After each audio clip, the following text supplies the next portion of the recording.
umugisha gatera jebutera.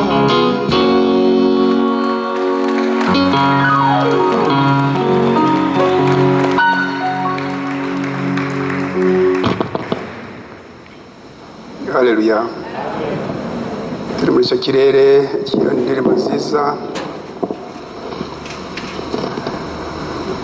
turi muri icyo kirere cy'indirimbo nziza, dufungure ijambo ry'Imana. Dans cette bonne atmosphère, nous allons ouvrir la parole de Dieu.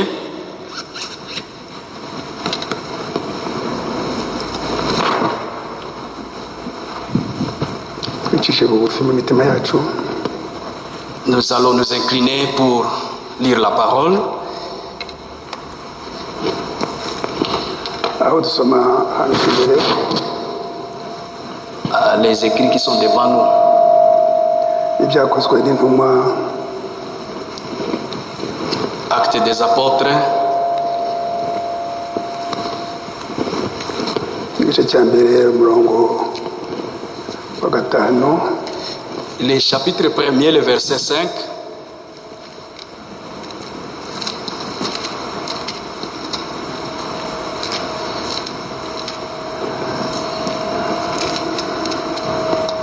ibyakozwe n'intumwa, igice cya mbere umurongo wa 5. Chapitre 1er, le verset 5. Yesu abwira abizera be, intumwa n'abizera, C'est Jésus qui parlait à ses croyants. kuko Yohana yabatirishaga amazi, ariko mwebweho mu minsi mike muzabatirishwa umwuka wera. Car Jean a baptisé d'eau, mais vous, d'après de jours, vous serez baptisés du Saint-Esprit. Ibyakozwe n'intumwa igice cya kabiri umurongo wa 3 n'uwa 4. Actes des apôtres, chapitre 2, le verset 3 et 4. Reka duhere ku murongo wa 2. Commençons au verset 2. Nuko umuriri ubatungura uvuye mu ijuru umeze nk'umuyaga uhuha cyane, ukwira inzu bari bicayemo, haboneka indimi zigabanije zisa n'umuriro, ururimi rujya ku muntu wese wo muri bo. Tout à coup, il vint du ciel un bruit comme celui d'un vent impétueux, et il y remplit toute la maison où ils étaient assis. Umurongo wa 38 na 39. Versets 38 et 39. Ibyakozwe n'intumwa igice cya kabiri umurongo wa 38 na 39. Acte 2, versets 38 et 39. Petero arasubiza ati, nimwihane umuntu wese muri mwe abatizwe mu izina rya Yesu Kristo, mubone ko abarirwa ibyaha byanyu, kandi namwe muzahabwe impano y'umwuka wera, kuko isezerano ari ryanyu n'abana banyu n'abari kure bose abazahamagarwa n'umwami Imana yacu. Amen. Pierre leur dit, repentez-vous et que chacun de vous soit baptisé au nom de Jésus-Christ pour le pardon de vos péchés, et vous recevrez les dons du Saint-Esprit, car la promesse est pour vous, pour vos enfants et pour tous ceux qui sont au loin, en aussi grand nombre que le Seigneur notre Dieu les appellera. Turagushimira mwami wacu Yesu Kristo, Nous te remercions, notre Seigneur Jésus-Christ. ko dushoboje ngo tugere Imana ahangaha Tu nous as aidés yawe, pour venir ici écouter ta parole, ngo tuguhimbaze Mana, pour te louer, Seigneur, twumve ijambo ryawe Mana, pour écouter ta parole, Seigneur, tuzamure Mana Nyagasani mu kirere cy'umwuka wawe Mana, pour nous élever dans l'atmosphère de ton esprit, Seigneur. imyuka yose y'umwanzi Satani itsindwe burundu mu izina rya Yesu Kristo. Tous les esprits des diables, Satan, soient vaincus au nom de Jésus-Christ. Imitima yacu yakira ijambo ryawe Que Mana, nos cœurs puissent recevoir ta parole. Mana uhoraho Mana nziza, Dieu éternel, Dieu akira merveilleux, amashimwe yacu ko wadushoboje twese ngo tugere ahangaha. tu as aidé nos sœurs à venir ici à l'église. Ikiri mu nzira Mana Nyagasani, Ouvrez-les le umuhate, chemin. ubahe Le umuhate wo kwihuta ngo bagere ahangaha vuba Mana, Qu'ils viennent vite ici, Seigneur. mu izina rya Yesu Kristo, Au nom de amen. Jésus-Christ, Amen. Mana ubahe umugisha mwese. Que Dieu vous bénisse tous. Twishimiye kuba mu ngando y'Uwiteka Mana yacu Mwami Yesu Kristo. Nous remercions notre Seigneur Jésus-Christ. ubutumwa umwuka wera yanyoboyeho, le message que le Saint-Esprit m'a conduit à prêcher, ubutumwa bwaziye umuhanuzi w'igihe cy'imperuka William Marion Branham, c'est le message qui a été prêché par le prophète William Marion Branham itariki 28 z'ukwezi kwa cyenda 1958. C'était le 23 septembre 1958. Ubutumwa umubatizo w'umwuka wera. Le titre, c'est le baptême du Saint-Esprit. C'est prêché le 28 septembre 1958. Umubatizo w'umwuka wera. Le baptême du Saint-Esprit. Turacyari muri icyo kirere. Nous sommes encore dans cette atmosphère. Ikirere cy'isezerano ryacu. Dans l'atmosphère de notre promesse. Ikirere cy'umwuka wera. L'atmosphère du Saint-Esprit. Tugifungurirwa. Nous sommes conduits.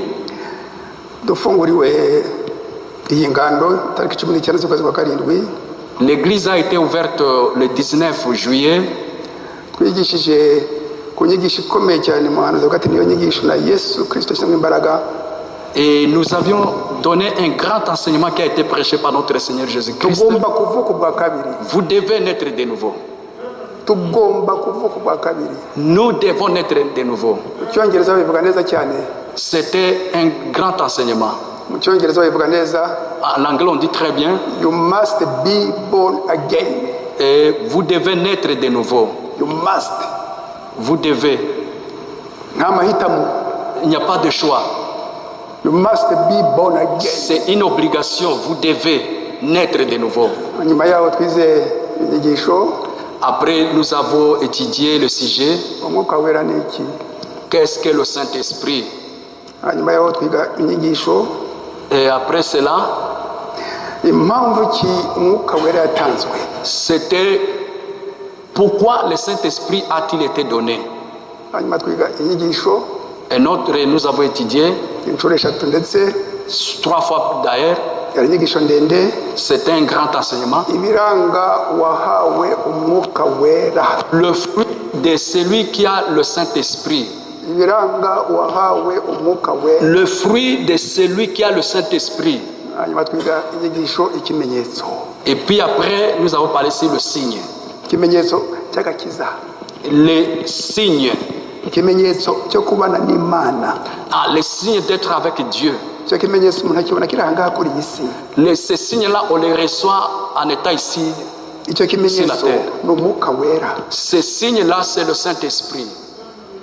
Hanyuma yaho twiga inyigisho umugide. Après, nous avons étudié les guides.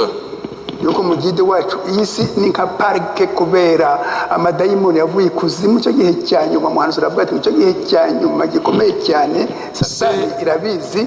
Satan nous a parlé et disons Satan est dans ce monde et nous sommes dans ce parc où il y a beaucoup de démons. Tous les démons de l'enfer sont sur la terre. Les démons sont venus avec leur puissance. C'est pourquoi Dieu a envoyé l'onction de l'aigle.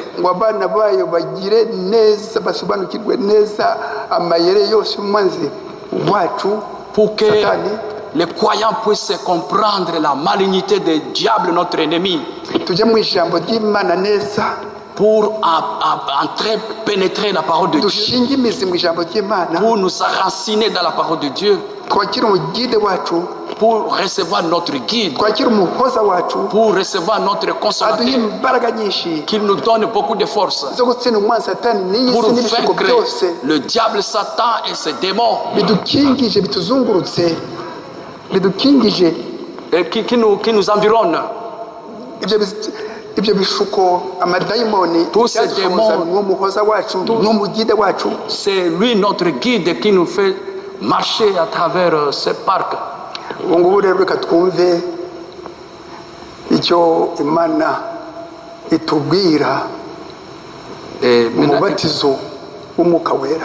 Et écoutons ce que notre Dieu veut nous parler sur le baptême du Saint-Esprit. Ce message, ce n'est pas mon message. Ce n'est pas la Bible. Ah, ce n'est pas la Bible. ubu butumwa Ces messages ni ubutumwa bw'igihe cy'imperuka busobanura ijambo ry'Imana kuva ku gitabo cya mbere itangiriro ukagera ku gitabo cya nyuma ibyahishuwe. c'est un message qui interprète la Bible de la Genèse à l'Apocalypse. nta kindi gihe kindi gisigaye. Il n'y a pas un autre temps. umugeni wa nyuma afite amahirwe yo kumva ubusobanuro bwose bw'ijambo ry'Imana. La dernière épouse a la grâce de recevoir toute l'interprétation de la parole ngo dusubire ku ijambo ry'Imana, pour dans la source de la parole, dusubire kuri fondasiyo yaryo. pour retourner à la fondation de la parole iyo fondasiyo ni Yesu Kristo. de Jésus-Christ. iyo fondasiyo ni intumwa n'abahanuzi, C'est les apôtres et les prophètes. nk'uko Pawulo abivuga neza mu rwandiko rwa mbere rw'Abakorinto Paul l'a dit très bien dans le livre des Corinthiens, igice cya gatatu umurongo wa cumi n'umwe, chapitre 3, versets 11, 10 et 11, muri Efeso igice cya kabiri umurongo wa 20, et Ephésiens 2, chapitre 2, verset 20, ngo buri muntu wese azubakire ku rufatizo rw'umwami Yesu Kristo n'intumwa n'abahanuzi. que chacun soit bâti sur les fondements de notre Seigneur Jésus-Christ. uzatambikira akava kuri iyo fondasiyo C'est lui qui s'écartera de cette fondation. azaba avuye mu nzira y'Imana. Il sera écarté de la voie de Dieu. natwe rero Nous aussi, ubu butumwa ce message, ni ubusobanura c'est l'interprétation Bibiliya, de la Bible. ndetse akarusho Et plus encore, bukakira ubusobanuro bw'ubwiru bwose, et ça reçoit encore la révélation de tous les mystères, nk'uko byanditswe mu ibyahishuwe igice cya 10 umurongo wa 7, comme c'est écrit dans l'Apocalypse 10 et le verset 7. ahubwo mu ijwi rya marayika wa 7 bazatangira kuvuza impanda, ubwiru bwose buzasohora nk'uko yasezeranyije imbata zayo abahanuzi. Quand il commencera à sonner la trompette, tous les mystères seront révélés comme il a annoncé à ses serviteurs les prophètes. ubwo bwiru nta bandi babizi. Vous aussi, vous connaissez ces mystères. bibajije ibibazo byinshi cyane, Ils se sont posés beaucoup de questions. bati Mose Moïse, wari uzi neza amategeko yabo, tu connaissais bien leur objectif. akajya kurongora umunyamahangakazi umunyafurika, Et il va aller marier une femme éthiopienne, une africaine, umutiyopiyakazi, une éthiopienne. ariko umuhanuzi akamuhamiriza, Mais Imana ikamuhamiriza, Dieu les confirme. bakamuseka, mushiki we akamuseka, Miriyamu Et notre sœur Myriam n'abandi bandi, et les autres. ariko Imana ikamuhamiriza. Mais Dieu les confirme. umunyafurikakazi Cette africaine, ni twebwe, ashushanya twebwe, ça c'est nous, umugeni wa Yesu Kristo, l'épouse de Jésus. nyirankundwakazi, Nous sommes sa chérie. nyirankundwakazi. Nous sommes sa chérie. nta wundi wigeze amenya ibintu nk'ibyo ngibyo. Personne n'a su ça. igitabo cya nyuma kirimo ibice 22. L'Apocalypse en chapitre, 22 chapitres.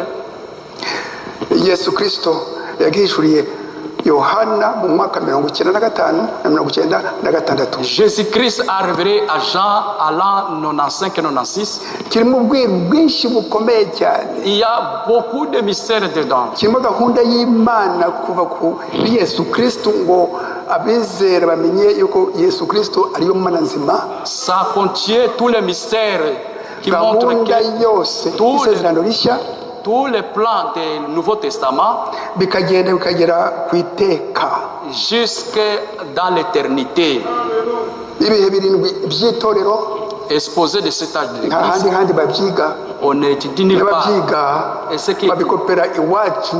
il triche chez nous muri ubu butumwa dans ces messages. ntibavuge ahantu babikuye. Ils ne disent pas là où ils ont copié ça. ibimenyetso 7, Les 7 sceaux, amatabaza 7, les 7 lampes, inyenyeri 7, les 7 étoiles, impanda 7, 7 trompettes, ibyago 7, 7 fléaux, ikiyoka n'ibindi byose, les dragons, etc. Vicarious Field Day, Le Vicarious Field Day, udusozi 7, et tous les 7 là. irimbuka rya Babuloni, La destruction de Babylone, irimbuka rya Satani, la destruction de Satan, umugeni wa Yesu Kristo l'épouse de Jésus-Christ azamuwe enlevée, igihe cy'imyaka mbese igihumbi, le millénium, no muzuko wa kabiri et la deuxième résurrection n'iteka.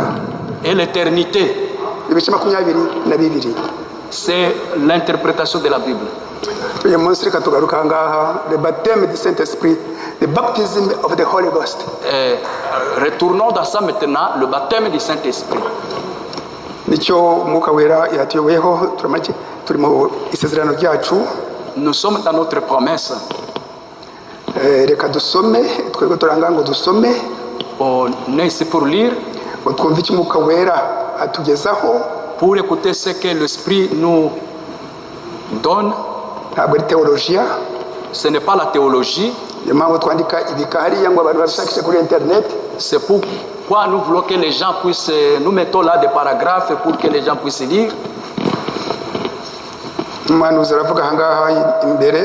Le prophète dit ici, ku gika cya kabiri aravuga ati maintenant. aravuga ati noneho Ntabwo twabyanditse biriya. Nous allons étudier turiga et essayer d'utiliser notre temps no gukoresha neza igihe cyacu dans l'étude de la doctrine de l'Église. mu nyigisho y'itorero. Inyigisho z'itorero.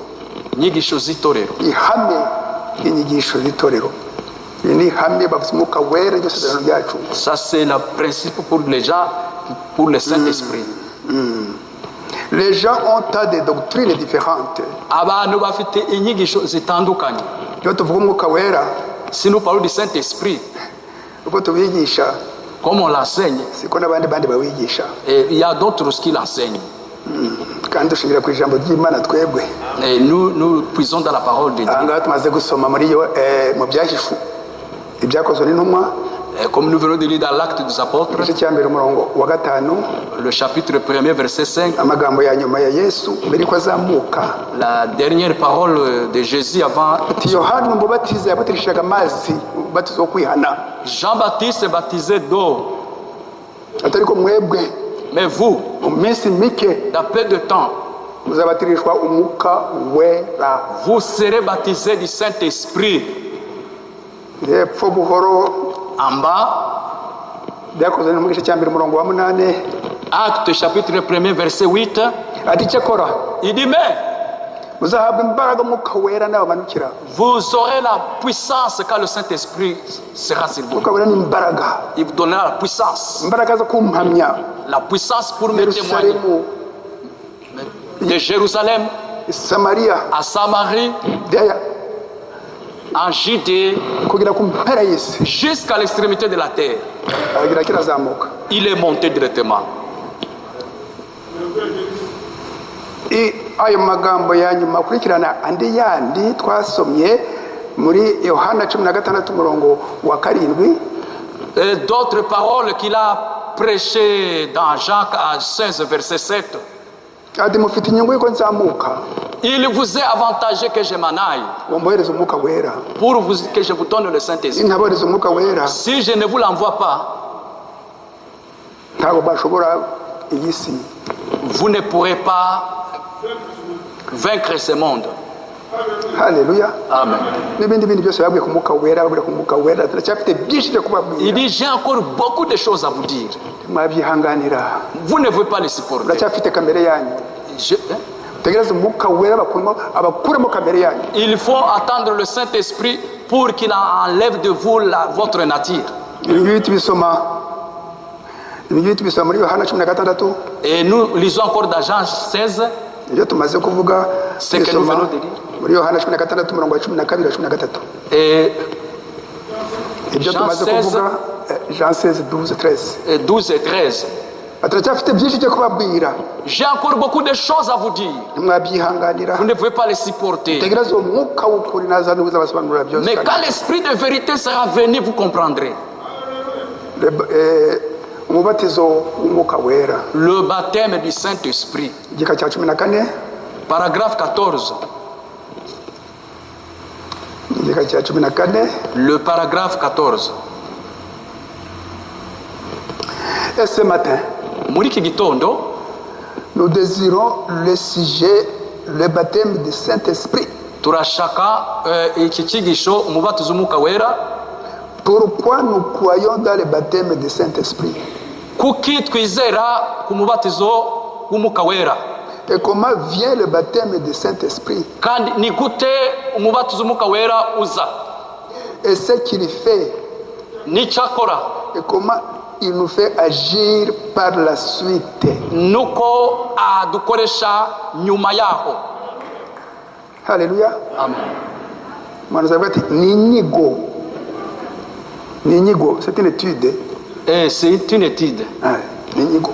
Urumva ibyo bintu byose, Tout ça, le baptême du Saint-Esprit, umubatizo w'umwuka wera, pourquoi nous croyons dans le baptême du Saint-Esprit? ni kuki twizera ku mubatizo w'umwuka wera. Ni Yesu Kristo wenyine wabisabye ko tugomba kubyarwa ubwa kabiri, tugomba guhabwa umwuka wera, tugomba nta mahitamo. C'est Jésus-Christ lui-même qui a insisté que nous devons être baptisés du Et Saint-Esprit. comment vient le baptême du Saint-Esprit? Na ni gute umubatizo w'umwuka wera uza. Alléluia. Amen. Umuntu atera intambwe. On fait de pas. Aho twasomye mu ibyakozwe n'intumwa igice cya kabiri umurongo wa 38 Là où nous avons lu dans Acte 2 verset 38, mwumve neza, écoutez très bien, uwo munsi wa Pentekote le jour de la Pentecôte, abizera bari 120, 120 disciples, uwo mubare tuwusoma mu byakozwe n'intumwa igice cya mbere umurongo wa 15. ce nombre-là nous lisons dans Acte chapitre 1er, verset 15. verset 15. Bari 120 bose bari mu cyumba kimwe, Ils étaient tous ensemble dans une même chambre. bamaze iminsi 10 basenga. Ils avaient fait 10 jours en priant. Ibyakozwe n'intumwa igice cya kabiri umurongo wa 2 wa 3. Acte 2 verset 2 et 3. Babona umuriri uraje, umuyaga mwinshi. Ils ont vu un vent impétueux. Hanyuma babona buri muntu wese afite akarimi k'umuriro ku gahanga. On a vu que chacun avait une langue de feu au-dessus de sa tête. Buzuzwa imbaraga nyinshi. Ils étaient remplis de beaucoup de force. Basohoka bavuga indimi. Ils ont commencé à parler en langue. Bikaraga. Ils s'enroulaient. Mutegereza abantu 120 basohoka bose bikaraga bafite imbaraga. Imaginez 120 sortant. Alléluia. Amen. Abashungerezi baraza. Les gens sont venus voir. Abashungerezi baraza. Les gens sont venus voir. Benshi. Beaucoup. Baraza batega amatwi. Ils ont écouté. Ils ont écouté. Akoreshwa n'umwuka wera. Il a été utilisé par le Saint-Esprit. Aje imbere y'abandi. Il est venu devant les autres. Abaha ijambo ryuzuye imbaraga z'umwuka wera. Il leur a donné la parole remplie du Saint-Esprit. Abumvisha yuko uwo bishe ari Mesiya, ari Imana nzima, ari rya sezerano bategereje. Il leur a montré que c'est cette promesse qu'ils attendaient. Yesaya 9:5. Esaïe 9, Imana 5. yatuvukiye. Un enfant nous est né. Azitwa igitangaza. Il s'appellera miracle. Azitwa Imana ihoraho. Dieu éternel. Azitwa Uwiteka. Éternel. Azitwa Umwami w'amahoro. La prince de la paix. Ari uwo nguwo babambye. C'est celui-là qu'on l'avait crucifié. Batega amatwi. Ils ont écouté. Batega amatwi. Ils ont écouté. Bafata umwanya batega amatwi. Ils ont pris leur temps pour écouter. Ibakimita mu mitima. Ils ont crié dans le cœur. Barababara cyane. Ils ont été touchés. Umugabo umwe avamo aravuga ati bagabo bene data tugire dute. L'un d'eux a dit, oh mon frère, que ferons-nous? Ubone intambwe ebyiri. Intambwe ya mbere ni ukumva ijambo ry'Imana.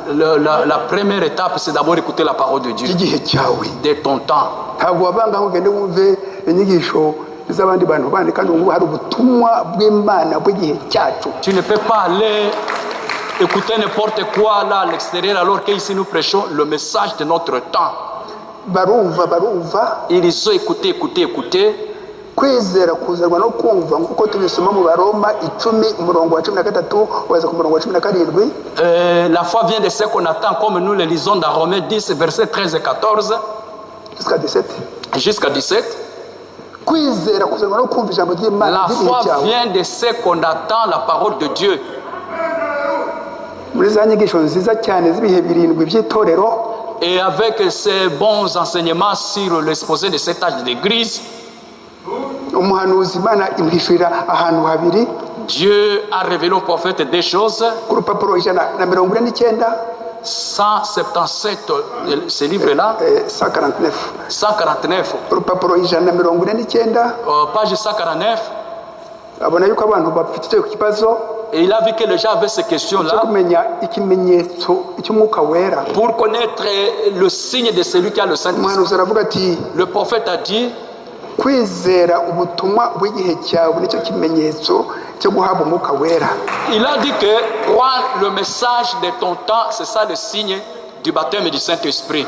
Muri icyo gitabo Dans ce livre, ku rupapuro rw'162 et au page 162, umuhanuzi arongera Imana iramuhishurira encore Dieu lui a révélé, aravuga ati n'igihe cya Yesu nuko nguko et même au temps de Jésus c'était ainsi. ikimenyetso cyo kwakira umwuka wera Le signe de recevoir le ni Saint-Esprit, ugusohoka ukakira ubutumwa bw'igihe cyawe. c'est de sortir et de recevoir le message de ton temps. Ntabwo ari imbuto, ntabwo ari ibikorwa byiza. Ce n'est pas les fruits, ce n'est pas de bonnes Iyo œuvres. wakira ubwo butumwa bw'igihe cyawe, Si tu reçois le message de ton temps, imbuto zonyine Les zirasohoka. viendra automatiquement. Imbuto zirasohoka Le fruit se manifestera, zikurusha imbaraga. ça va dépasser ta force. Ubuzima bwawe bwose bwa kera bukuvamo, Et ton ancienne vie partira, ubuzima bwawe bwa kera bwose ton ancienne vie partira, ugahurwa icyo wakundaga cyose, ari inzoga, ari futuboro, ari cacaca, ari biki byose urabihurwa. tu auras la nausée de toutes les mauvaises choses, les sports, le football, je veux dire, tout ça. Reka twumve inzira umuntu acamo ngo yakire umwuka wera. Voyons un peu le chemin pour arriver au baptême du Saint-Esprit. Kumva ubutumwa bw'igihe cyawe, Écouter la parole de ton temps, ukabwumva bukamanuka mu mutima wawe, tu l'écoutes, ça descend jusque dans ton cœur. ukizera ko mu mutima atari kwizera uko mu mutwe ukaba teolojiya. Crois avec le cœur, non pas avec la tête. Kwizera ko mu mutima, La foi du cœur. ati ndizeye nta muntu wankura aha ngaha. Tu dis, je crois, personne ne peut m'enlever d'ici. Iyo ni intambwe ya kabiri. Ça, c'est la deuxième étape. Ukabaza ikibazo uti bagabo bene data nagira nte Et tu vas poser la question, homme frère, que ferais-je maintenant? ko nizeye? Maintenant, je crois. Ati haleluya. Amen. Bati ihane, Ils vont te dire, wowe n'Imana répands-toi, yawe. répands-toi, Ihane répands-toi. si ukwatura, ihane Ce n'est pas confesser, c'est wowe n'Imana repentir. yawe. C'est ça. We kurondogora Ne ubwite Mana uranzi, dis Dieu, tu me ibyaha connais, byose n'ibitarakunejeje byose bisaba imbabazi. tout ce que j'ai fait qui ne te plaisait pas, je demande pardon. Intambwe ya gatatu kwihana. La troisième étape, c'est la repentance. Kwihana. La repentance. Imana ikunda abantu bicisha bugufi bakihana. Dieu aime les gens humbles qui se repentent. Tugireho umuco wo kwihana. Et on a l'habitude de se repentir. Haleluya. Intambwe ya gatatu kwihana.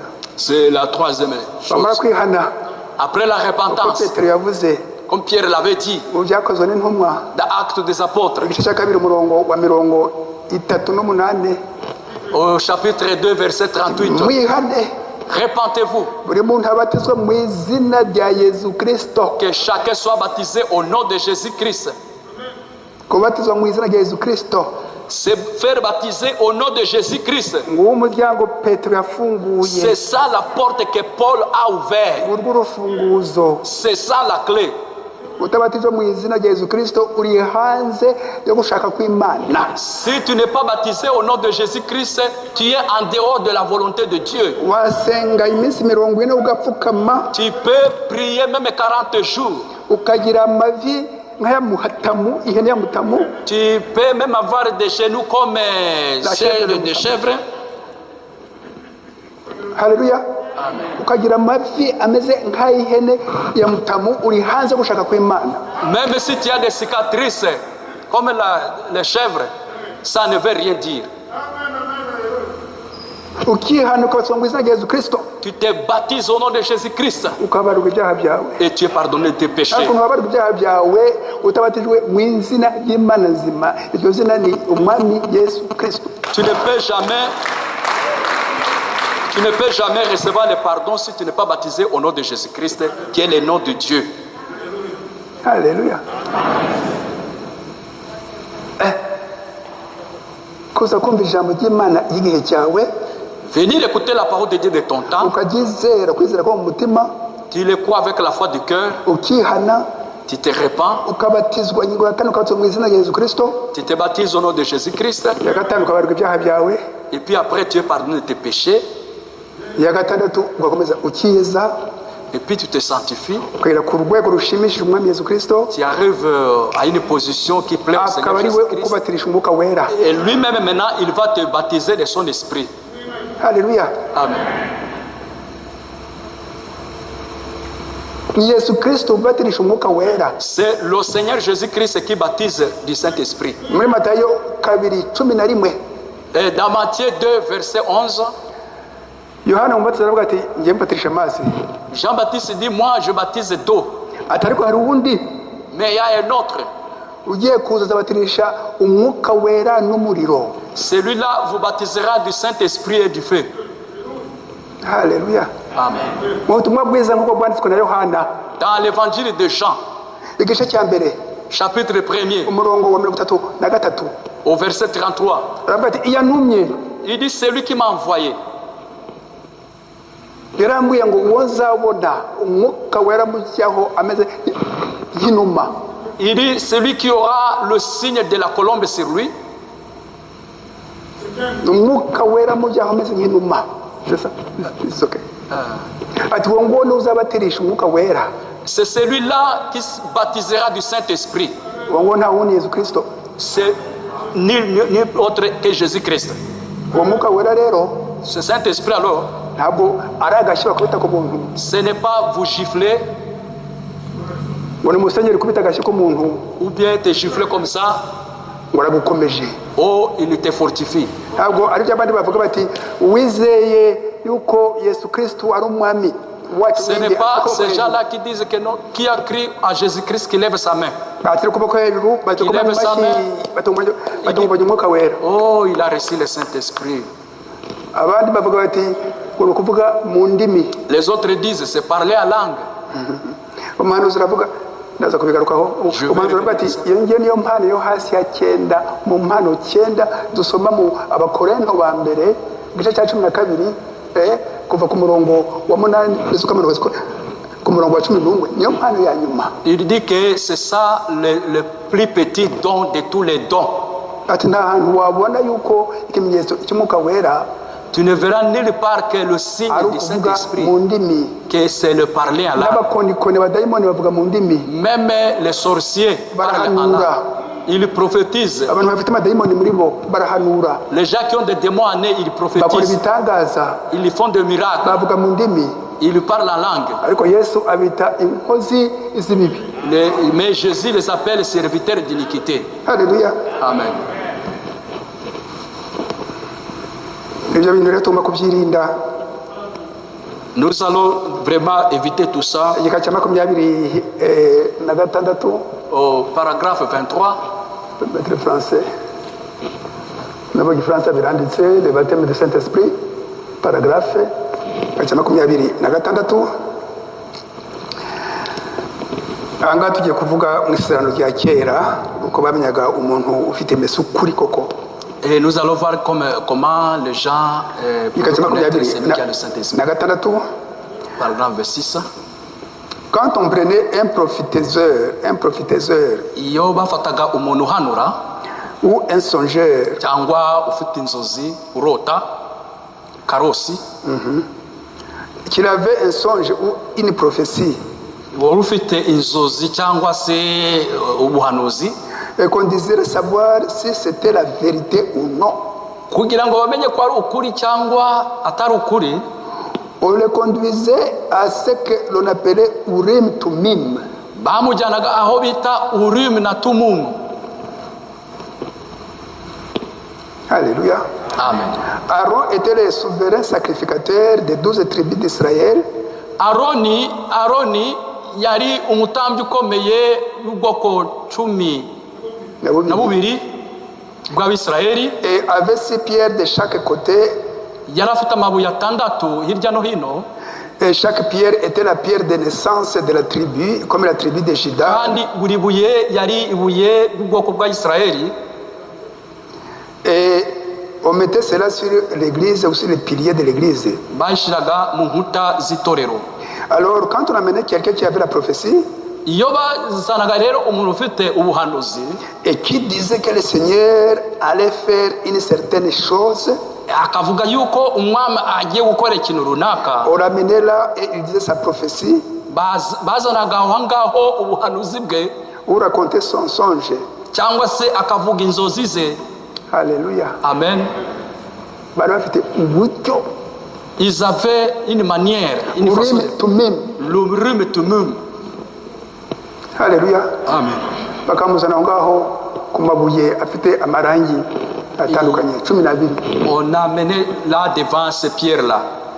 Maintenant, Non, si Dieu était dans ses rêves ou dans cette prophétie, iyo Imana yabaga muri ubwo buhanuzi cyangwa se iyo nzozi, ces lumières commençaient à se mélanger uwo mucyo wari utangiye kwivanga et créant comme le reflet d'un arc-en-ciel. kandi ikagaragaza nk'imukororombya. Et alors ça donnait une réponse surnaturelle. Alléluia. Icyo gihe yatangaga igisubizo kidasanzwe cy'indengakamere. Umuntu akaza akabivuga Quelqu'un venait et disait ibyo yarose, ce qu'il a rêvé. ayo mabuye akazana umucyo akamera nk'iki umukororombya, Ça, c'était comme un arc-en-ciel. ikagaragarira abantu bose. C'était visible à tout le monde. Icyo gihe aba ari ukuri. Cela était confirmé que c'était la vérité. Mais si cela restait en sommeil, ariko iyo mucyo wasinziraga, iyo ibyo bintu nta kintu byakoraga, si cela ne se mettait pas en mouvement, iyo bitakoraga, iyo mbese bitabonekaga ngo binyeganyege, ngo byivange, alors peu importe combien la chose paraissait vraie, uko izo nzozi cyangwa ubuhanuzi bwagaragara nk'ari ukuri, c'était faux. icyo gihe byari ibinyoma, Il ne recevait pas. ntabwo babyakiraga. Ururimi tumimi ni iki? Qu'est-ce que le rumi tumim? Mu isezerano rya kera Dans l'Ancien Testament, ni amabuye 12 c'était 12 pierres agaragaza amoko qui uko ari 12 montraient la qualité des pierres y'Abayisiraheli. d'Israël. Umuntu bakamuzana imbere ati nahanuye, On a mené une personne devant la pierre. bati ngwino aha ngaha, On dit viens ici, bisubiremo, répète encore, répète encore. akicisha bugufi, Il s'humiliait, akitonda, il s'humiliait, akabisubiramo neza yitonze. il répétait calmement. Ayo mabuye akazana amarangi ameze nk'iki umukororombya, Et ces pierres-là manifestaient des lumières comme de la... bigacangana ngo bikamera umukororombya. On voyait directement l'arc. Icyo gihe aba ari ukuri. À ce moment-là, c'était la vérité. Iyo bitabaye, Si ça n'était pas, icyo gihe bose baravuga bati genda sohoka, genda. on disait allez, sortez, sortez, sortez. Fariseri, Toi, Fariseri aventurier, joka, bati sohoka, genda, sohoka. vas-y, vas-y, vas-y. Nk'uko bakoreshaga amasezerano rya kera. C'est ce qui s'est passé. Ubu rero uyu munsi, Maintenant, aujourd'hui, reka nsome je vais lire igika cya 28 au verset, au paragraphe 28. Quel magnifique exemple pour nous. Mbega Urugero rwiza. urugero rwiza kuri twe. Aujourd'hui, Uyu munsi l'Urim Tumim, Urim na Tumimu c'est la parole de Dieu, ni ijambo ry'Imana, c'est la Bible. ni Bibiliya. Oui, messieurs, Yego mugabo, la Bible déclare Bibiliya iravuga iti que la parole de tout homme soit reconnue pour ko mensonge amagambo y'abantu bose ahinduka ibinyoma, et la parole de Dieu pour vrai. ko ijambo ry'Imana ribe ari ukuri. Abateolojiya bari hehe hano? Où est le théologien ici? N'abateolojiya bari hehe? Où est le théologien? ngo ni porofeseri muri teoloji Oh, protestante muri teoloji. moi je suis professeur en théologie. Umwuka wo gushuka abantu L'esprit de la séduction, wakujyanye kure cyane ça les a amenés très loin. ngo ubahabye Pour témoigner, ubajyane i Tarushishi on les a amenés à Tarsis. aguhungisha imana yawe, aguhungisha imana. Les théologiens, c'est pour écarter les gens. C'est pour De Dieu. écarter les gens de Dieu. Alléluia. Amen. Aho umuntu avuga Bibiliya, Ceux qui étudient la Bible, ubu butumwa dusoma ces messages que nous lisons, nzahora mbivuga, je les dirai toujours, ni ubusobanuro bw'igihe cyacu bw'Imana yaduhaye, c'est l'explication que Dieu nous a donnée. ubusobanuro bw'ijambo ry'Imana. C'est l'explication de Dieu. Ntabwo ari Bibiliya yindi. Ce n'est pas une autre Bible. Haleluya. Amen. Ururimi tumeme rero ni Bibiliya. Le rhume tout de même, c'est la Bible. Aba bantu bayitwaza Ceux qui portent la Bible bakayigambanira, et ils trahissent bakayigambanira, la Bible. barutwa n'abantu batemera umwami Yesu Kristo. Ils ne sont pas différents de ceux qui ont tué Jésus-Christ. Barutwa n'abantu batizera umwami Yesu Kristo. Ils dépassent même les gens qui renient Jésus-Christ. Les gens qui n'acceptent pas Jésus-Christ sont mieux que ces gens-ci qui utilisent la Bible. Amen. Abandi bandi bafite ibitabo byabo. Les autres Tuvuga amazina. qui ont des noms. Alléluia. Ukereka umuntu ifunguro ryera. Ukereka umuntu ifunguro Quand vous le ryera. montrez à quelqu'un la Sainte Seine, Muri Matayo, dans Matthieu, muri Marko, dans Marc, muri Luka dans Luc, na Yohana, dans Jean, ukabimwereka byose. tu lui montres tout. Uzi gusoma dore ukuntu Yesu yadusabye we wenyine kiranga kuri iyi si. Il dit, ukuntu ifunguro ryera, regarde comment abantu Jésus-Christ bazarifata, lui-même, bamwibuke. il nous a dit ici dans sa parole. Ukamwereka akabireba atoya ati ngenda afata jafa itukura, Je vais prendre jafa Il va prendre fanta itukura le Fanta rouge n'umukati baguriye hariya hepfo et le pain ici en bas abapagani bakoze que les païens ont fabriqué, batujye koza ibirenge. préparé. On dit laver le pied, ati kwa jina la Yesu il dit au nom de Jésus. n'akantu gato nk'ako ngari, Des petites choses comme ça. ukamwereka yuko Tu lui montres nta muntu wabatijwe mu izina rya data wa twese umwana umwuka wera. que personne n'a été baptisé au nom du Père, Fils et Esprit. Muri abo bantu 120 abizera Yesu Kristo 120 qui étaient disciples de Jésus-Christ, bakiye umwuka wera, quand ils ont reçu le Saint-Esprit, abasobanura ijambo ry'Imana quand ils ont expliqué la parole de Dieu, uwo munsi wa Pentekote, le jour de la Pentecôte, babatiza abantu 3,000, ils ont baptisé 300 personnes, 3,000 3000 personnes. babatiza mu izina ry'umwami Yesu Kristo. Ils les ont baptisés au nom de Jésus-Christ. Na nyuma yaho Et après, abo bantu 3,000 bavugwa mu ibyakozwe n'intumwa gice cya 2 umurongo wa 40, dans Acte 12, verset 40, 41.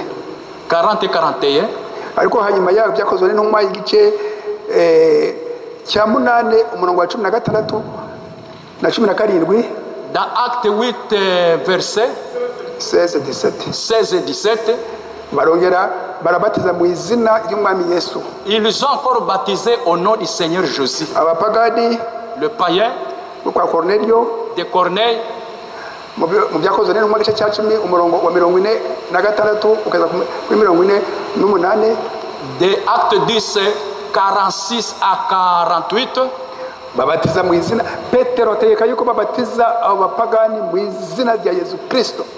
Pierre a décidé à ce que ces païens soient baptisés au nom de Jésus-Christ.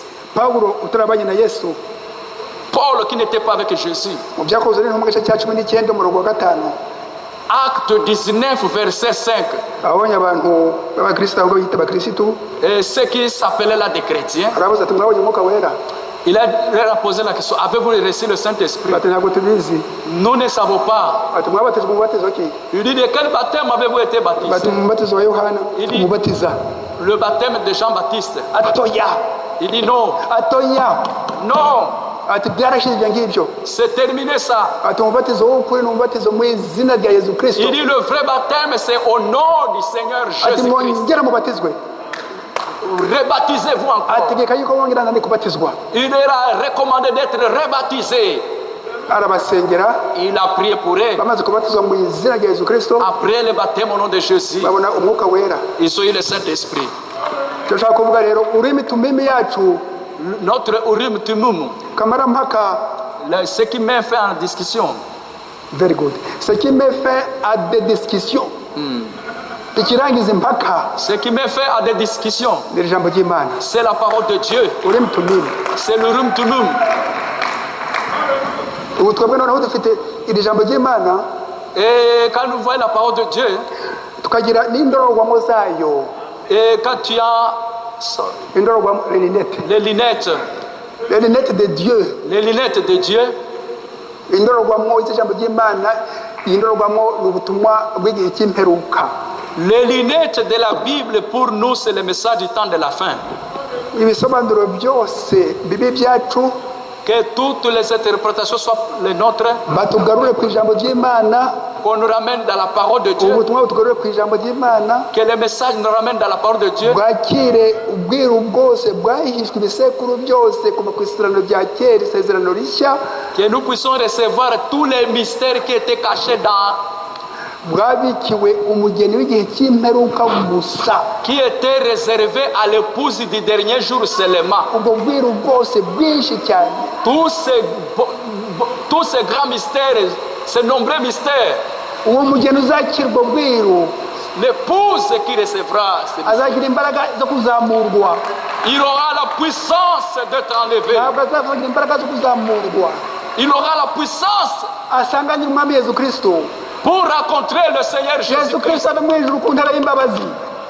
Jésus-Christ qui est sur le trône de miséricorde. ave ku ntebe y'imbabazi. Qu'il quitte le trône de miséricorde. ahe uwo mugeni wa nyuma agaciro ako hejuru cyane. Pardon? ahe uwo mugeni agaciro gakomeye cyane. Qu'il donne la grande valeur à cette épouse-là. mu ijuru habeho ituze ry'iminota 30. Qu'au ciel qu'il y ait une silence d'une demi-heure. tubisoma mu byahishuwe igice cya 8 umurongo wa mbere. Nous lisons dans Apocalypse 8, verset 1er. Twarabize ubushize. On a étudié la fois passée. Umwaka ushize. L'année passée. Ikimenyetso cya karindwi. Le 7e sceau. Ni umurongo gusa umwe, umurongo umwe. Il n'y a qu'un seul verset. Ikimenyetso cya karindwi ni umurongo umwe. Le 7e sceau, ce n'est qu'un seul verset. Igihe umwami Yesu avuye mu ijuru, quand Jésus quitte le trône, aje kudutegereza, il vient pour nous attendre. amara igice cy'isaha, il fait une demi-heure. abantu babura uwo kuramya. Les gens manquent qui adorer. Abakuru 24. Les 24 anciens. Ibizima bine. Les 4 êtres vivants. Abamarayika. Les anges. Babura uwo kuramya. Il manque qui adorer. Barumirwa. Ils étaient étonnés. Iminota 30. 30 minutes. Ngo abapfiriye muri Yesu Kristo imibiri yabo izuke. Pour que ceux qui sont morts en Jésus-Christ ressuscitent. Abari mu kirere cya gatandatu y'uko Yesu Kristo ku ntebe y'imbabazi ari mu kirere cya karindwi. Pour ceux qui sont dans la 6e dimension et la grâce pour la 7e dimension. Amanukane nabo azura imibiri yabo ayihuze. Qu'il descende, qu'il ressuscite. Natwe atwambika imibiri y'ubwiza isa mbese nawe n'umubiri we. Que nous aussi nous puissions recevoir le même genre de corps que lui. Ibingibi tubisoma mu rwandiko rwa mbere rw'Abatesalonika. Là nous lisons dans 1 Thessaloniciens. Kuva ku murongo wa 13 kugeza ku murongo wa 18. De verset 10 au verset 18. Urwandiko rwa mbere rw'Abatesalonika igice cya 4. 1 Thessaloniciens chapitre 4. Kuva ku murongo wa 13 kugeza ku murongo wa 18. Verset 16 au verset 18. Urwandiko rwa mbere rw'Abakorento. 1 Corinthiens. Igice cya 15. Chapitre 15. Kuva ku murongo wa 51. Du verset 51. Aho Paul avuga ati reka tubamenere ibanga. Là où Paul dit, laisse-moi vous révéler un secret. Ati abazima bazazamurwa, bazima abigiye cy'imbere ko bazazamurwa. Les vivants, ils sont vivants seront enlevés vivants. Ubasangana n'umwami Yesu Kristo. Pour rencontrer le Seigneur Jésus-Christ. Iyo cyaka imenyetso mu isezerano rya kera. pour que les gens de l'Ancien Testament, isaka ava iwe mu rugo Isaac qui quittait la maison, ajya gutegereza rebeka il est allé attendre Rebecca ataza hano aturutse sans savoir d'où il vient, ataramubona sans avoir ajya kumutegereza. il a attendu. Eliyezeri aramuzana. Eliezer l'a amené. Eliyezeri wacu ni umuhanuzi William Marion Branham. Notre Eliezer, c'est le prophète Branham. Eliyezeri wacu Notre Eliezer, utubwira ati il nous dit, umukwe akunda iki ngiki, umukwe Yesu Kristo akunda iki ngiki. ton époux aime ceci. Amina. Amen. Akunda yuko bashiki bacu bambara neza bakikwiza, Que nos sœurs s'habillent de longues jupes, bagira imisatsi myiza. qu'ils gardent leurs Bashiki chevelures. bacu bati amina. Nos sœurs disent Amen. Abakunda abana basiga amarangi, Ceux qui se colorent ici, abasiga amarangi, ceux qui mettent, abasiga amarangi ahagana ahangaha asa n'icyatsi n'andi yandi. ceux qui mettent de gauche à droite, Ati na bene data bakambara neza bakikwiza. ceux qui s'habillent convenablement. Ntakunda abantu bagifite kamere y'isi, Il n'y a pas, ce n'est pas normal ceux qui ont la nature du monde iyi kamere ya mizike yo kwinezeza n'ibindi byose. et la nature de musique et les autres choses. Akunda abantu bakunda Imana kandi bakunda bagenzi babo, Il veut que les gens qui aiment Dieu, bagatekereza ku iherezo ryabo. qui pensent plus à leur fin. Eliyezeri wacu n'umuhanuzi William Marion Branham Notre Eliezer, c'est William Marion Branham.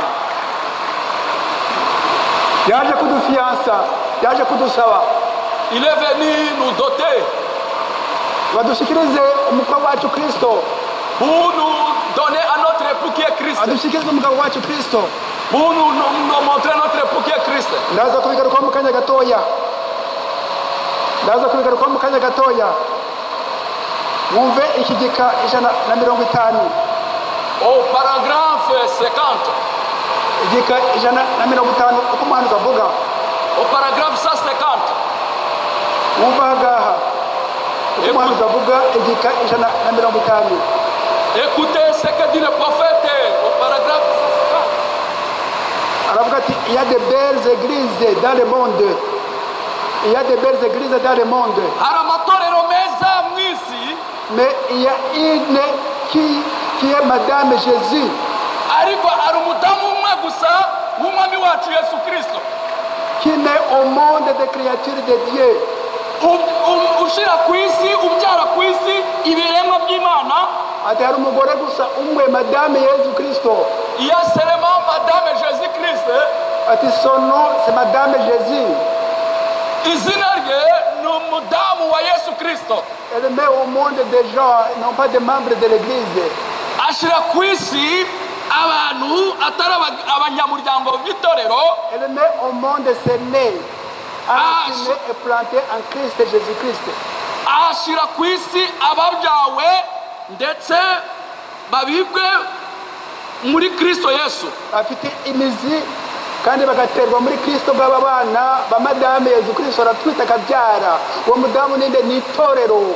C'est l'église. Itorero ry'umugeni wa Kristo. C'est l'épouse de Jésus-Christ. L'épouse de Jésus-Christ.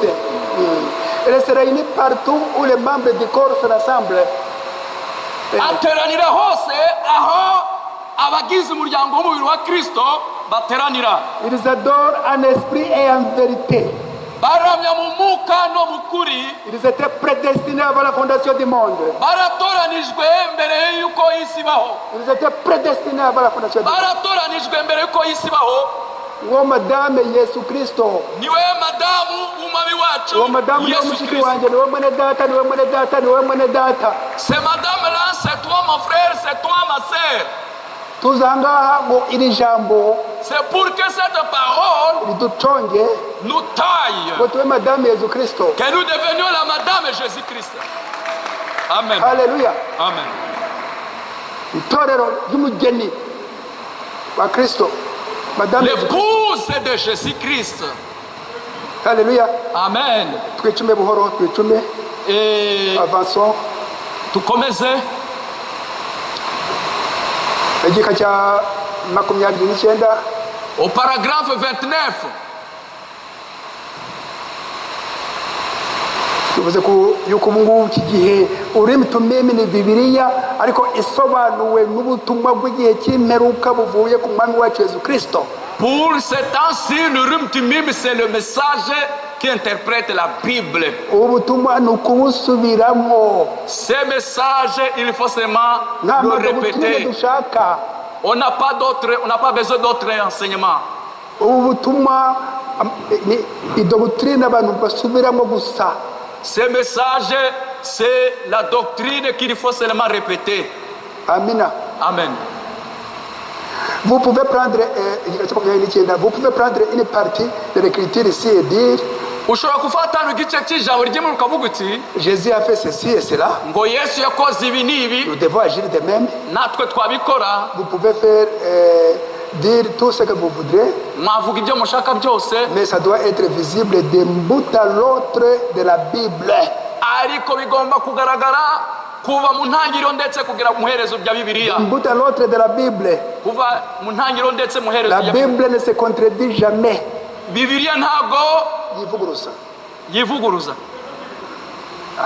C'est Dieu qui le dit. Ni Imana ibivuga Voici son rime tumim. C'est la parole, c'est la Bible. ngo urimi na tumimi wayo ni Bibiliya. Ugafata akantu kamwe kagasambukiraho.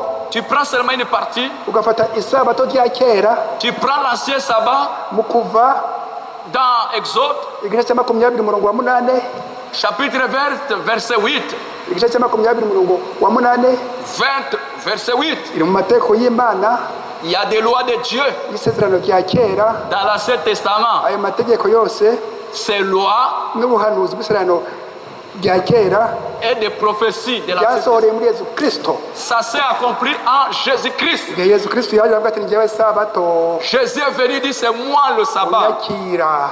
C'est pour ceux qui me reçoivent. Azaba yakiriye isabato ya buri gihe. C'est le sabbat perpétuel. Uwakiriye umwuka wera C'est lui qui reçoit le Saint-Esprit. aba aruhutse igihe cyose. Il se repose tous Aba les ari jours. urugingo rw'Imana. Il est dans la parole. Iyo sabato nyakuri. C'est ça le vrai sabbat. Abo ya sabato ya kera akantu gato kuva ku wa gatanu saa 12 za nimugoroba ukagera ku wa gatandatu saa 12 za nimugoroba kari agashushanyo nk'uko isezerano rya kera ryose ari igishushanyo cy'isezerano rishya. C'est sabbat de vendredi de 18h à 18h du lendemain. Ce n'était que l'ombre du vrai sabbat qui allait arriver. Haleluya. Yesu Kristo yavuze njye mwami w'isabato. Jésus a dit c'est moi qui suis le sabbat. Unyakiriye aba yakiriye isabato ya buri gihe araruhuka ubugingo bwe. C'est lui qui me reçoit. Niyo umubiri ukaruhuka. Il se repose. Umutima nama nta kimucira. Il n'a pas de condamnation dans sa Niyo conscience. asitaye gato Même s'il fait une erreur, arapfukama agasaba Imana imbabazi. il s'agenouille, demande pardon à Agasaba uwo Dieu. muntu imbabazi akagira imbaraga zo akamusaba imbabazi. Il demande pardon à son frère. Ati mwene data kuda. Il dit mon frère Kouda, I apologize. pardon. I'm very sorry for this and that. Je te demande pardon. Umbabarire. Ukamubabarira akumva araruhutse we. Quand tu le pardonnes, il se repose. Isabato ikagaruka. Et le sabbat revient encore. Ariko isabato nyakuri Le vrai sabbat, ni iherezo ryacu mu muzabana iteka n'Imana. c'est notre fin où nous serons avec notre Dieu. Bagafata akantu kamwe Yesu yavuze Ils prennent seulement une chose que Jésus a dit amaze kuzuka. quand il a quitté.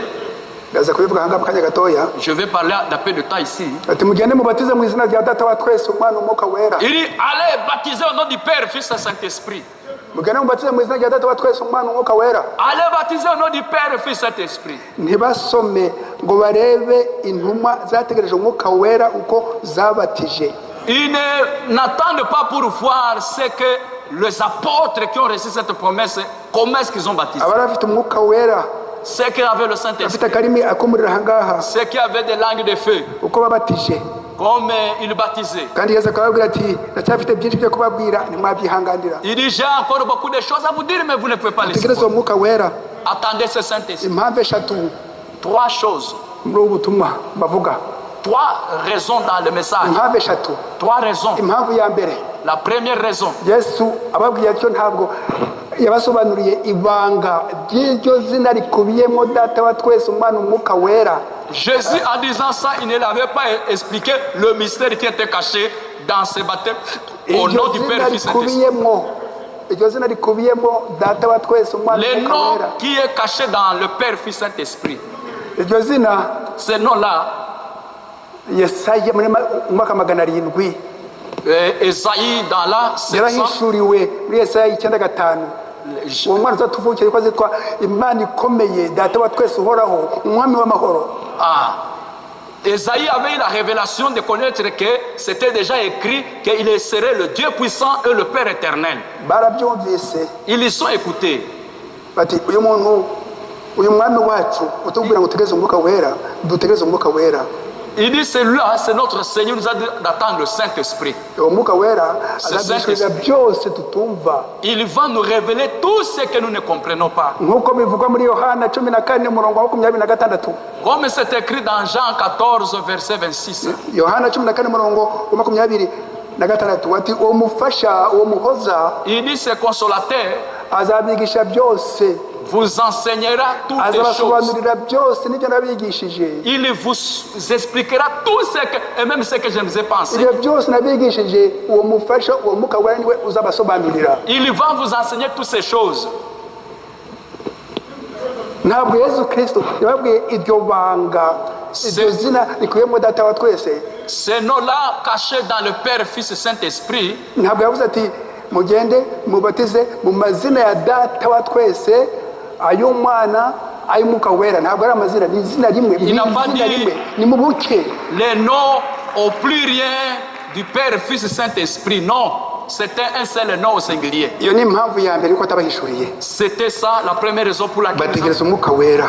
Je vous enverrai le Saint-Esprit. Impamvu ya kabiri, la deuxième raison, Yesu arababwira ati mutegereze umwuka wera. Jésus dit attendez le Bakurikiza Saint-Esprit. amabwiriza Ils ont suivi les instructions y'umwami wabo Yesu Kristo. de leur Seigneur Jésus-Christ. Bakurikiza amabwiriza. Ils ont suivi les instructions. Igihe uwo mwuka wera aje, Quand le Saint-Esprit est arrivé, abahishurira il les a révélés. mu byakozwe n'intumwa igice cya 4 umurongo wa 10 ukageza ku murongo wa 12.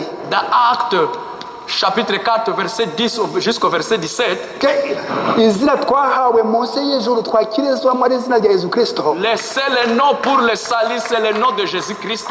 Izina twakirizwamo ari izina rya Yesu Kristo. C'est le nom même de baptême. Mu Bafilipo igice cya 2 umurongo wa 10 Dans Philippiens 2 verset 10, ati iryo zina yo amavi yo mu ijuru, ayo ku isi no munsi y'isi azapfukamira. et c'est le même nom où tout genou fléchira. Ni izina rya Yesu Kristo. Le nom de Jésus-Christ. Izo ntmaze kuti haleluya. Rya zina rimwe, umwami Yesu Kristo, uwo mwami niwe data wa twese, imisirano rya kera. Ce nom-là, c'est le Seigneur Jésus-Christ. Yesu niwe Jésus. umwana, C'est le Fils, umubiri, le corps, umwuka wera niwe Kristo. le Saint-Esprit, c'est le Christ. Baravuga ati haleluya. Ils ont dit Alléluia. Yesu Kristo abasezera avuga ati muzabatizwa umwuka wera. Jésus a dit, vous serez baptisés du Saint-Esprit. Ati icyakora muzahabwa imbaraga. Il dit, vous aurez la puissance. Mwakira umwuka wera Quand vous recevrez le Saint-Esprit, wo kumpamya. vous aurez la puissance pour me témoigner. Ubutumwa ni uguhamya Yesu Kristo yuko ariyo mana nzima. Ce message, c'est de témoigner Jésus-Christ Kugera ku mpera y'isi. jusqu'à la fin du monde. Mu byahishuwe igice cya 4, ibyahishuwe igice cya 4, Apocalypse chapitre 4, igihe Yesu yagiriye umugisha, Yesu yahaye umugisha umugaragu we intumwa quand Jésus Yohana a eu la grâce mu kigo cya Patmo, dans l'île de Patmos, baramutese mu mavuta amasaha 28 on l'a torturé. dans les fils d'huile, le chauffé dans les fils On d'huile. l'a fait chauffer dans le fil d'huile pendant 48 heures. Arasohoka, Il est sorti, bamujyana kure mu kirwa cya Patmo. on l'a amené très loin dans l'île de Patmos. Yesu amwishyura igitabo cya nyuma cyose kiri mu bwiru bukomeye. Et Jésus lui a révélé tous les livres de Icyo l'Apocalypse. gice cya 4, C'est au chapitre 4, Yesu aramuzamura mu ijuru Jésus l'a enlevé au ciel, mu iyerekwa, dans la vision, atari ukurota. pas un songe. Aramubona, aramumenya. Il l'a vu, il l'a reconnu. Yicaye wenyine, Il était seul, nta data uhari, pas sans père, nta mwana uhari, sans le Fils, nta mwuka wera uhari. sans le Saint-Esprit. Ni wowe wenyine ufite umubiri we. C'était lui seul. hari abakuru 24 Il y avait le 24 vieillards n'ibizima 4 et les 4 êtres vivants n'abamarayika et les anges bamuramya igihe cyose qui l'adoraient tout le temps. nta yindi mana yindi haba. Il n'y a pas un autre Dieu. Isezerano rishya Dans le Nouveau Testament, Yesu Jésus, niwe mana nzima. c'est lui le Dieu vivant. Imana yagiye muri Yesu. Dieu était entré en Jésus. Imana yagiye muri Yesu. Dieu était entré en Jésus. Muri Matayo 4 Matthieu 4. umwa Satani aramwegera ngo amushuke. Satan est venu le tenter. Yesu akavuga ijambo, umwa Satani nawe akavuga ijambo. Jésus dit la parole, Satan aussi dit autre chose. Kugeza igihe Yesu amubwira ati Jusqu'à ce que genda Jésus, Satani ntugashuke Uwiteka Imana il yawe. a dit, vas-y Satan, ne tente pas le Seigneur ton Dieu. Muri Matayo 4 Dans Matthieu 4, 5 na 6 na 7 5, 6, 7. ati ntugashuke Uwiteka Imana yawe. Ne tente pas le Seigneur ton Dieu. Umwa Satani aragenda. Le diable est parti. Haleluya. Amen. Abizera be intumwa ze Ses disciples, bati watwereka data. montre-nous le Père. Oh, Il dit, oh, mbanye namwe igihe kingana gitya tout umunsi ce data temps, j'étais avec vous, vous ne savez pas. wambonye yabonye data. Celui qui m'a vu a vu le Nta Père. wundi data wundi uhari. Ne me dites plus encore ça.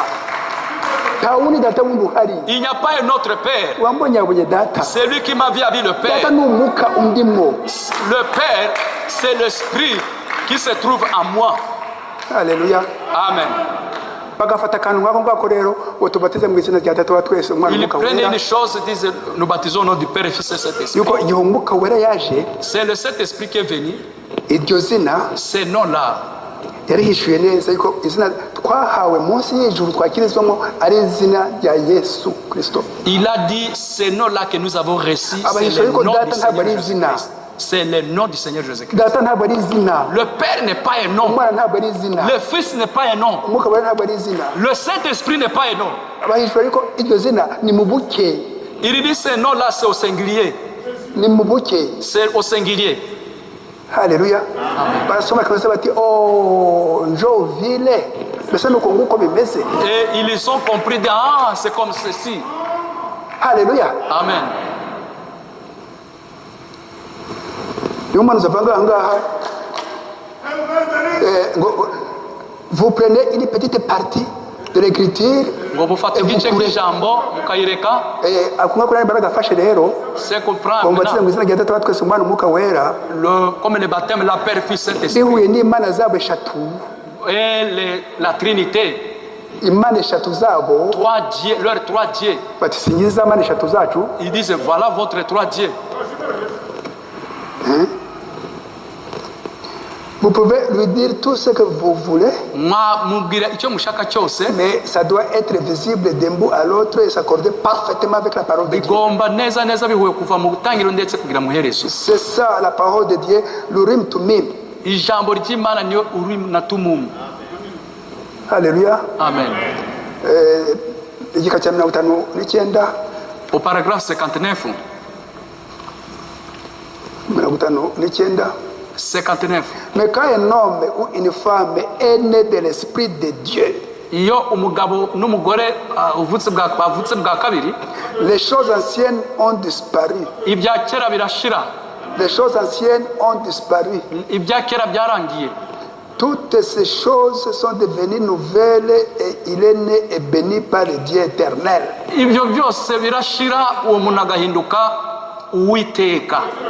Et ils ne peuvent plus périr. Que Dieu lui-même ne peut périr.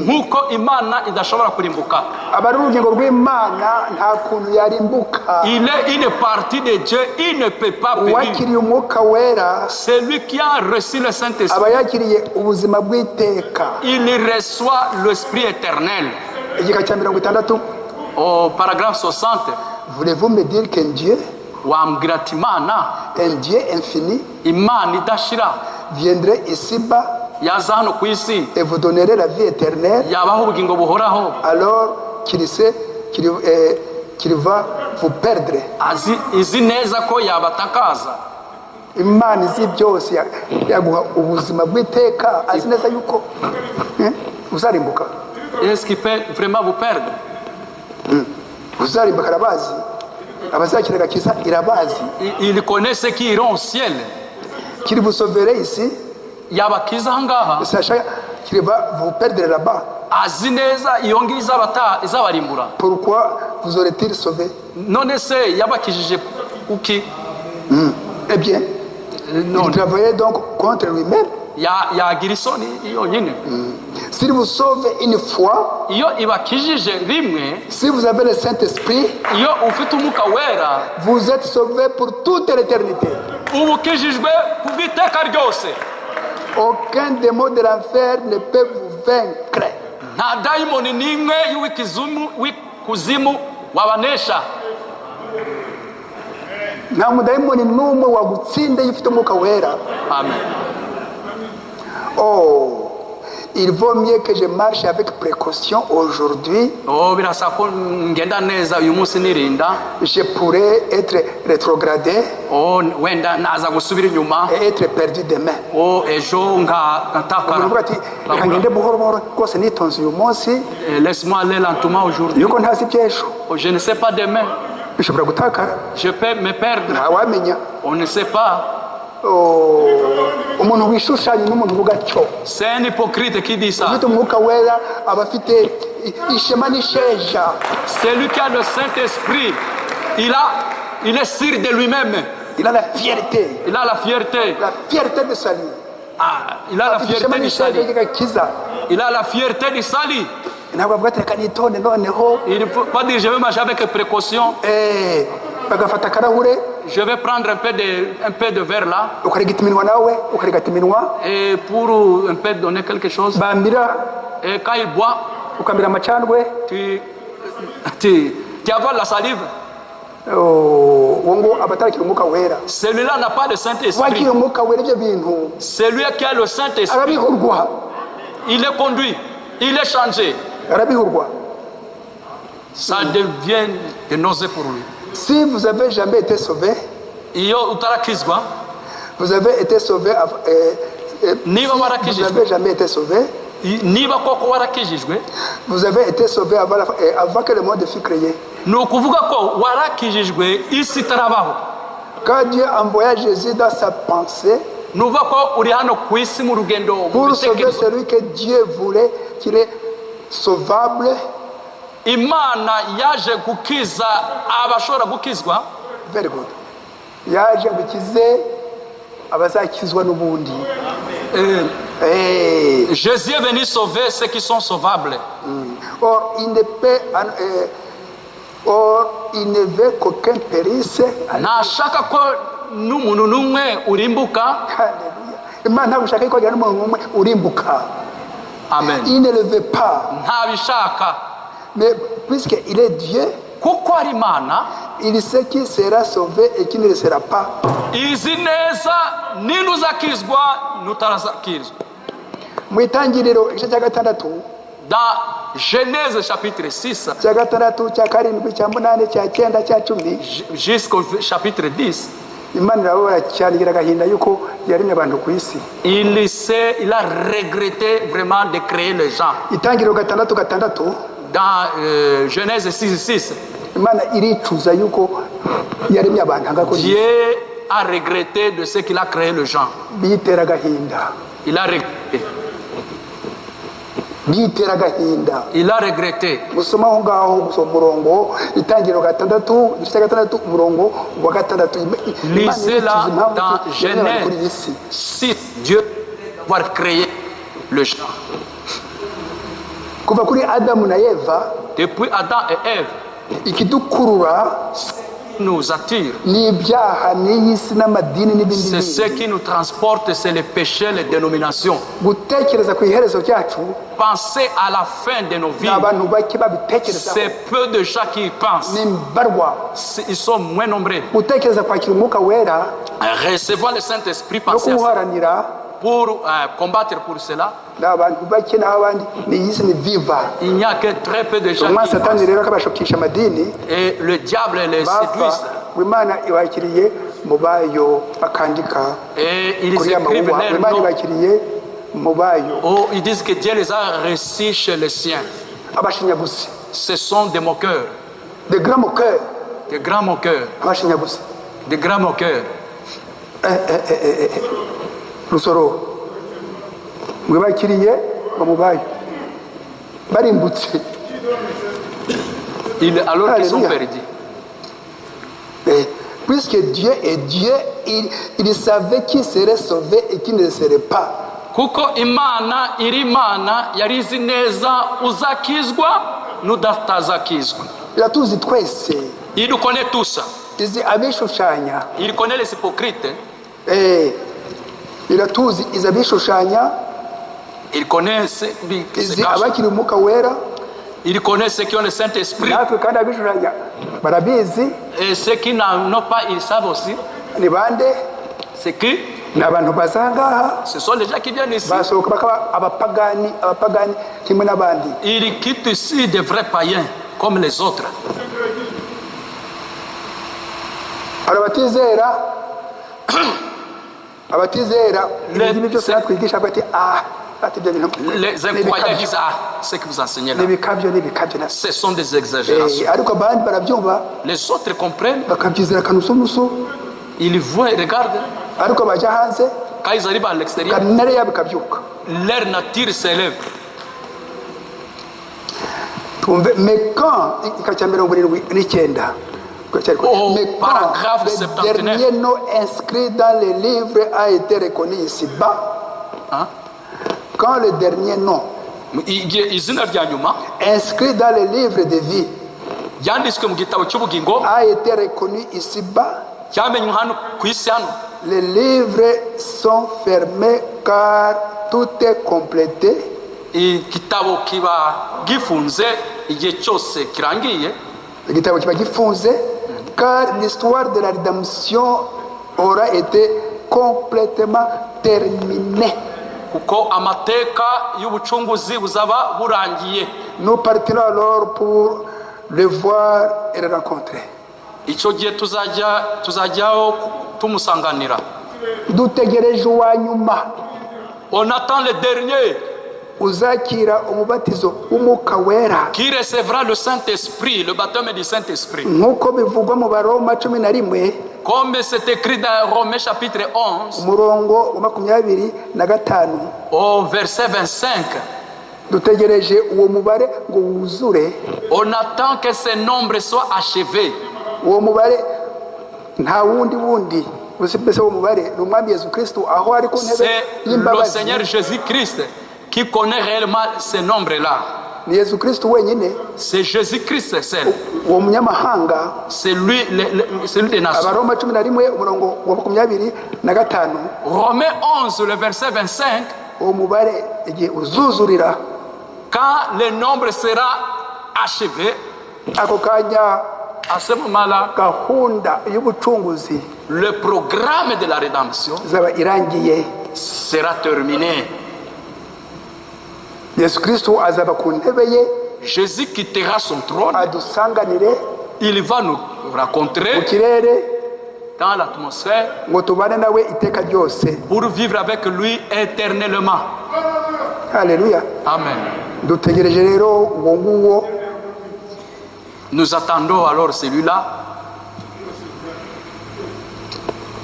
Eh bien, ika cya 86 Au paragraphe 86. c'est exactement la même chose dont je parle maintenant. Nicyo kimwe turi kuvuga nonaha. Je ne m'intéresse pas de savoir à quelle dénomination vous appartenez. Ntago nita ku dini runaka mubarizwamo. Amadini umuntu aturutse mu ntagumanuza bati kare ntabwo ushaka kubyumva. Ce qui est important, Icy'ingenzi c'est demeurer avec la Bible et le Saint-Esprit. ni ukugumana na Bibiliya ndetse n'Umwuka Wera. Bibiliya n'Umwuka wera. Amen. Vous devez vous en tenir à la Bible Mugomba kugumana na Bibiliya et éviter les dogmes faits par des hommes. no kwirinda imihango yakozwe n'abantu. Imihango nyinshi z'abantu zose umuntu azirinde. Amen. Demeurer avec la Bible. Mugumane Bibiliya. 87. 87. Le baptême d'eau, tel que l'enseigne la Bible, est par immersion. Umubatizo nk'uko Bibiliya yigisha ni ukwimika. Ni ukwibiza abantu, ni ukwimika, par immersion. Par l'aspersion. Atari kusuka amazi hano mu gahanga. En effet, baptiser, c'est faire immerger quelqu'un. Mubatizo ni ukwimika umuntu. Ni ukwibiza umuntu mu mazi menshi. Hari igika kibivuze neza ahangaha kiri inyuma icyo gika. C'est comme c'est écrit ici. Ni ukwibiza igika cy'ijana na 69. Paragraphe 97. 169. Ijana na 69. 169. La Bible dit qu'il faut être baptisé. Bibiliya ivuga neza ko tugomba kubatiza. Et baptiser signifie être immergé. Kubatiza rero bisobanura kwibiza. Et non pas être aspergé. Atari kwa kundi basuka amazi mu gahanga.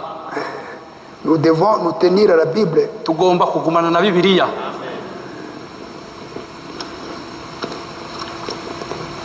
Tugire kuri iki cya nyuma mbere yuko masaha yageze ngo 97.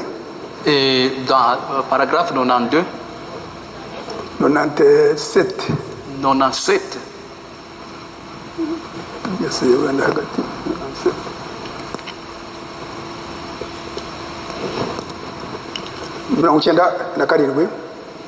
Alors, qu'est-ce que c'est le Saint-Esprit? None umwuka wera ni iki?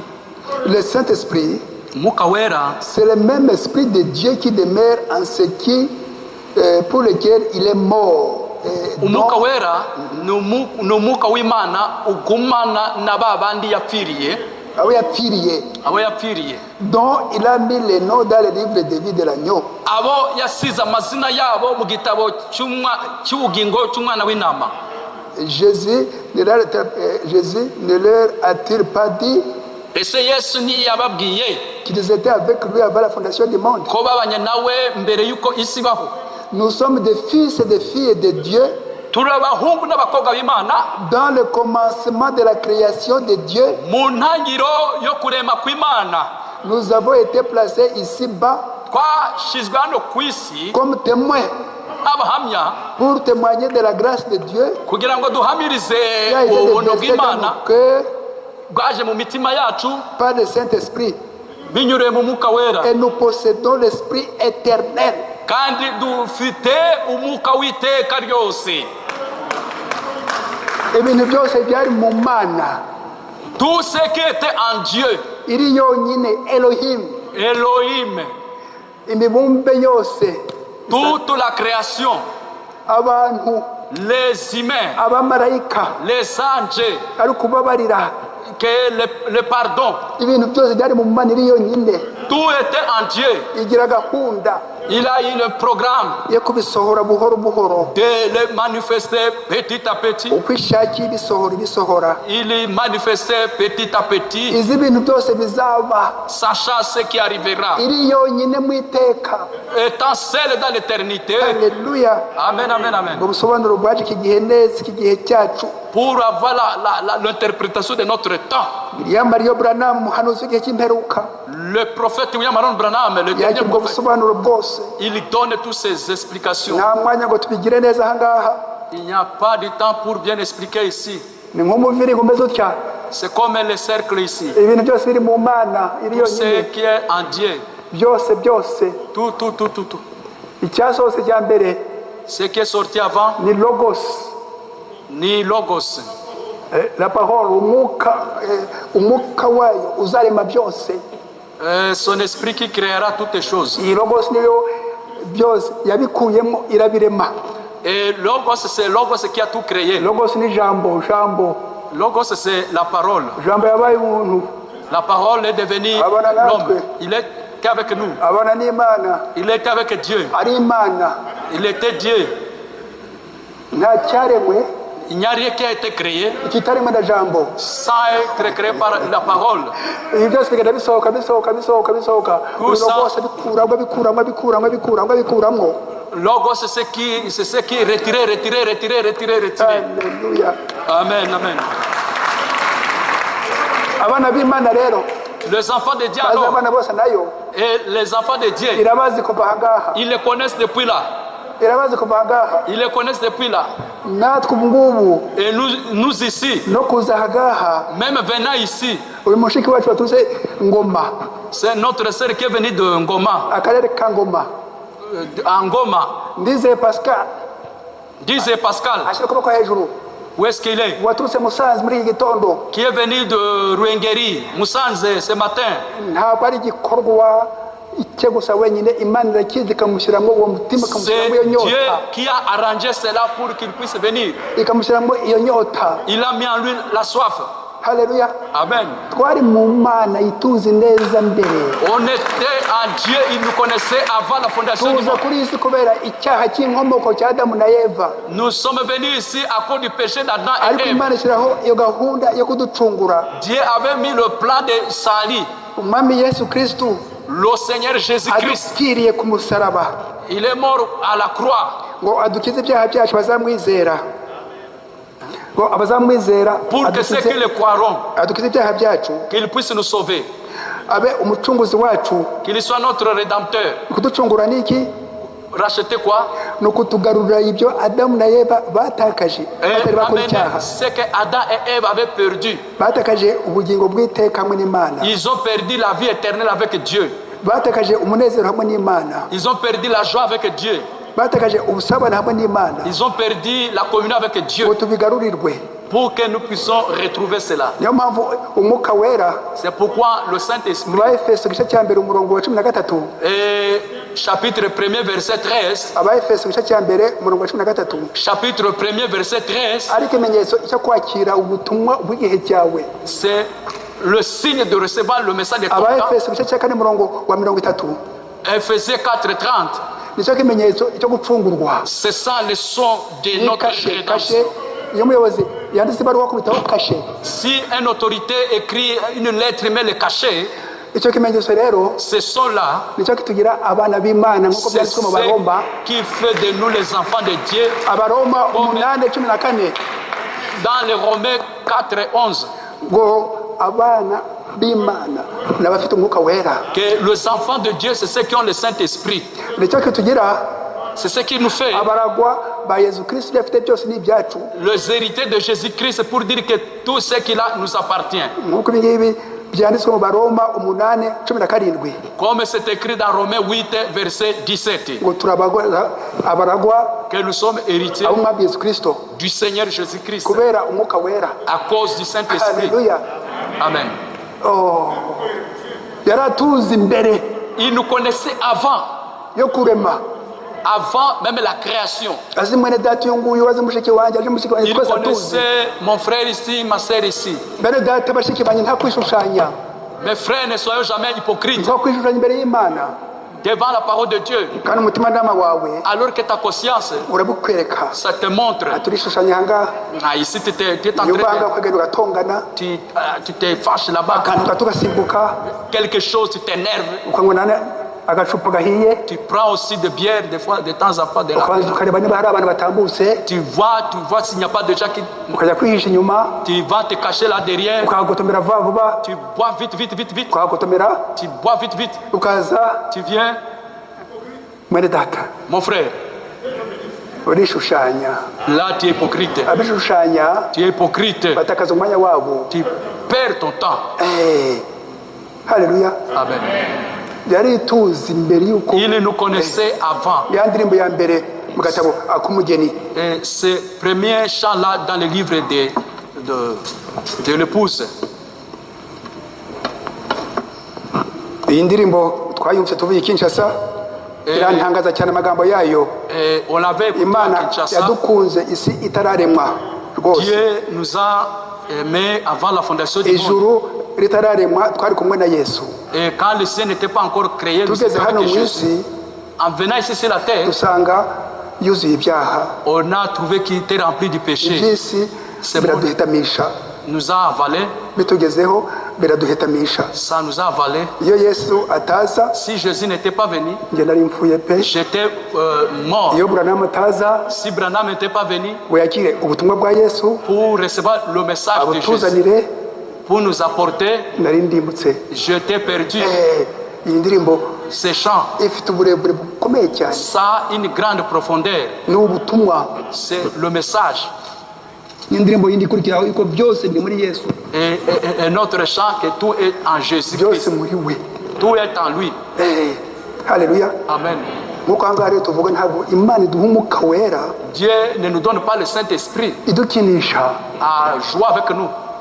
Iyo uhawe umwuka wera finished.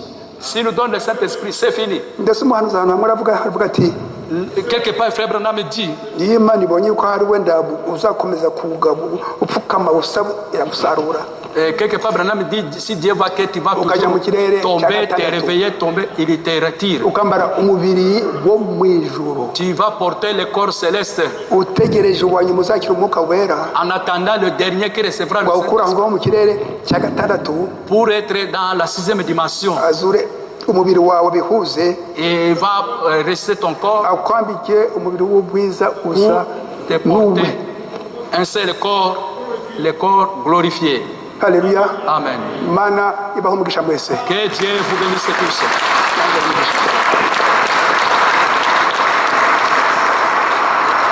Kaduhaguruke On va se tenir debout. dusoze iyi nyigisho. On va terminer cet enseignement. Turasengera n'abarwayi, On va prier pour les malades. turasengera abafite ibibazo, On va prier pour ceux qui ont des problèmes. abana b'Imana baba bafite ibibazo, Il y a des enfants de Dieu qui ont des problèmes. ariko dufite umuhoza, Nous avons un consolateur, umuhoza. le consolateur. Nyuma turatanga amatangazo make. Après, il y aura les communications.